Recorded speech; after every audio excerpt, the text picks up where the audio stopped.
जय श्री श्याम सभी श्याम प्रेमियों को। तो हम मकर संक्रांति क्यों मनाते हैं, अगर आप नहीं जानते तो चलिए जानते हैं कि मकर संक्रांति क्यों मनाई जाती है। पौष मास में जब सूर्य धनु राशि को छोड़कर मकर राशि में प्रवेश करता है तब मकर संक्रांति का पर्व मनाया जाता है और सूर्य धनु राशि से मकर राशि में प्रवेश करता है, इसलिए ही इसे मकर संक्रांति के नाम से जाना जाता है। यह एकमात्र ऐसा त्योहार है जिसे संपूर्ण भारतवर्ष में मनाया जाता है, चाहे इसका नाम और मनाने का तरीका कुछ भी हो।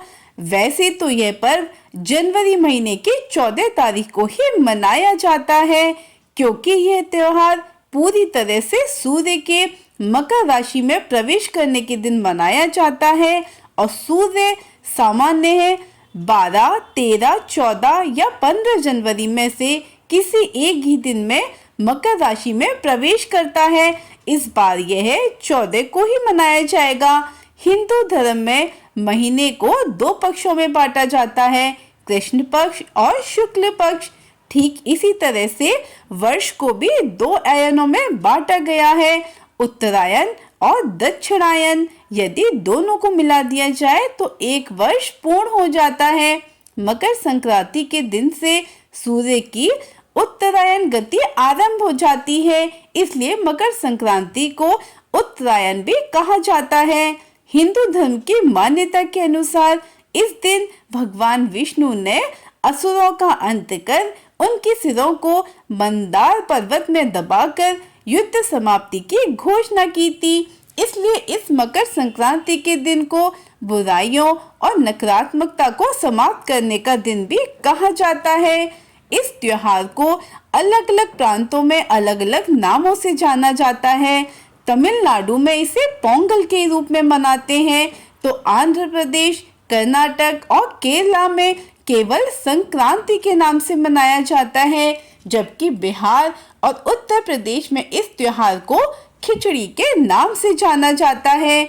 उत्तरायण को देवताओं का दिन अर्थात सकारात्मकता का प्रतीक माना जाता है, इसीलिए इस दिन जप, तप, दान, स्नान, श्राद्ध, तर्पण आदि धार्मिक क्रियाकलापों को विशेष महत्व दिया जाता है। यह भी माना जाता है कि भगवान सूर्य अपने पुत्र शनि से मिलने स्वयं उनके घर जाते हैं और शनि मकर राशि के स्वामी है, इसलिए इसी दिन को मकर संक्रांति के नाम से जाना जाता है। पवित्र गंगा नदी का भी इसी दिन धरती पर अवतरण हुआ था, इसलिए मकर संक्रांति के दिन गंगा स्नान भी किया जाता है। जब महाभारत का युद्ध चल रहा था और महाभारत में पितामह भीष्म ने सूर्य के उत्तरायण होने पर ही स्वेच्छा से शरीर का परित्याग किया था। इसका कारण ये था कि उत्तरायण में देह छोड़ने वाली आत्माएं या तो कुछ काल के लिए देवलोक में चली जाती हैं या पुनर्जन्म के चक्र से उन आत्माओं को छुटकारा मिल जाता है। जबकि दक्षिणायन में देह छोड़ने पर आत्मा को बहुत काल तक अंधकार का सामना करना पड़ सकता है। अनेक स्थानों पर इस त्योहार पर पतंग उड़ाने की परंपरा प्रचलित है। लोग दिन भर अपनी छत पर पतंग उड़ाकर हर्षोल्लास के साथ इस उत्सव का मजा लेते हैं। विशेष रूप से पतंग उड़ाने की प्रतियोगिता भी आयोजित होती हैं। पतंग उड़ाने के पीछे एक धार्मिक कारण भी है। श्री राम जी ने भी पतंग उड़ाई थी। गुजरात व सौराष्ट्र में मकर संक्रांति पर कई दिनों का अवकाश भी रहता है। पौष मास की सर्दी के कारण हमारा शरीर कई तरह की बीमारियों से ग्रसित हो जाता है, जिसका हमें पता ही नहीं चलता और इस मौसम में त्वचा भी रूखी होती है।